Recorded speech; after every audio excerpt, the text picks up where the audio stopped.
Now, this is the first match in TNA history. Oh, It's AJ Styles teaming with Low Key and uh-huh. Jerry Lynn. So this is the first time I have seen Low Key.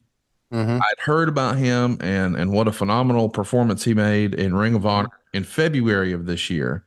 Right. But I had yet to actually get the tape and watch it. So I was really excited to see him.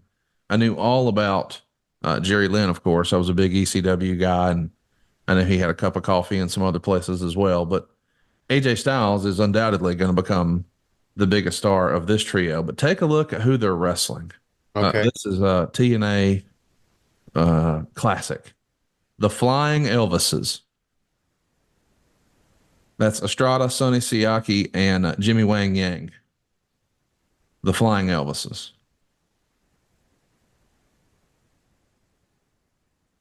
What was that movie that Nicolas Cage was in? 2,000 Miles to Graceland, like that. Yes, that was it. Yeah. So it's clearly inspired by that, and I think we've seen the Young Bucks do this too out in Vegas before. Okay. Sonny Siaki was what happened if you ordered The Rock on Wish. Sonny Siaki worked for WCW at the time. Yes, right at the end. Yeah. Right. I have it on good authority that it was you, Sonny Siaki, and Lash LaRue that actually killed WCW. So those Well, guys' there you go. advice could have saved a lot of money. At least I've been credited for something. Yeah, you know what, Conrad? This is a pretty good crowd. Oh man, For it was a fun show. I mean, we yeah. had one live show here, and then right after they taped a show, and it aired the following week. But Yeah.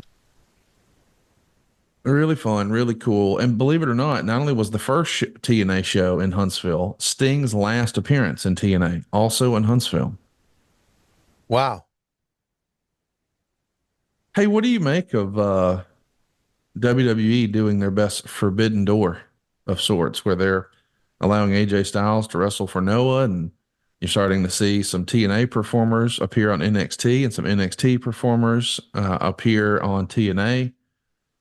I mean, a few years ago that wouldn't have seemed possible, but now it's happening. What do you think of that?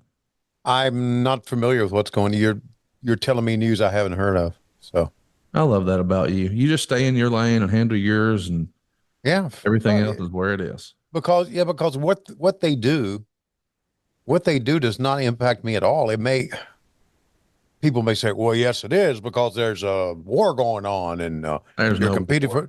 for you're competing for numbers." You know what? It ain't what you think. This is not the '90s. Right. If Here's proof it's not the '90s. They're going on Netflix. They're going on a streaming service. Okay, a streaming service.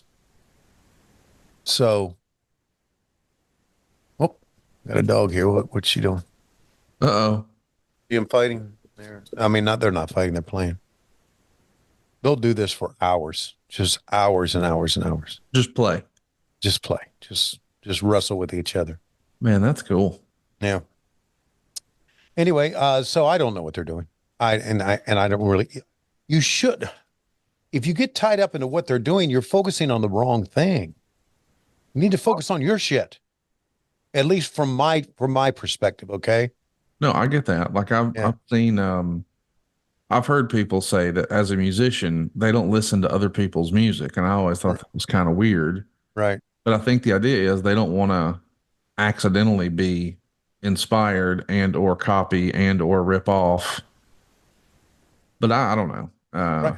Well, I've said this story many times that Vin Scully, who's my favorite baseball announcer of all time, did an interview that I heard and said that, and I even had just a brief conversation with him years ago when I was covering the Braves, uh, that he does not listen to any other baseball announcer. That's right. Right. You know, in the press box in Dodger Stadium, at his booth, you could not go in there. You're not allowed to go in there because so many people had gone in there to bother him for his autograph that they just kept people out. I thought that was so interesting. A lot of the members of the media would go bother him for an autograph. Well, That's unprecedented. Okay. Hey, Beagles. Hey, Enough with the squeaking. My God, Oh, we weren't here. I wasn't hearing the squeaking on my end. you weren't okay. By the way, this show got 61.2% thumbs up, 18.2% thumbs down, and Mm-hmm. 20.6% thumbs in the middle. And this match we're watching right now Mm-hmm. was the clear best match of the night. It got 149 votes. The Battle Royal got 17. Mm-hmm. We're going to see some interesting stuff on this one, too. I've already seen Low Key do a tope suicida, and it was pretty spectacular. Imagine how ahead of the time it felt, for that Yeah. back then. Right. Yeah, they're doing some spectacular moves here, and Low Key is selling his ass off, brother. Man, I was convinced low key was going to be like one of the biggest and best. They only get 6 minutes and 27 seconds, by the way. I They're you know right. I work at Low Key at MLW, and Oh, that's right. yeah, I That really was the real life Brandon. yeah he was. I Of course, once again, every wrestler is good to me, and respects me, and I appreciate that, and I really got along with him. He was outspoken. I understood that there were times throughout his career that he got in his own way. I never saw that at all during MLW. Uh, but yeah, you would think that a guy that can perform like this, look at that shit that he's doing, that there would be a job for him somewhere in wrestling, but apparently there's not, unless he still in MLW doing his thing there? I think so. Yeah. I mean, it feels like he pops up every now and again. I'm not sure what he does in real life. He's got Probably. he's got a great voice, great deep speaking voice. That's what I was going to ask you. Is But that a put on or is that 100% of the time?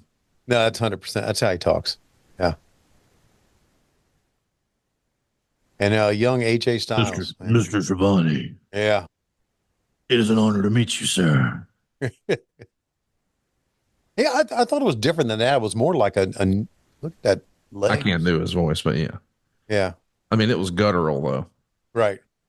And it's a big voice from From a little respectfully guy. a smaller man. Right. But I mean, I can't help but think, man, if Loki were to come around today, Yeah.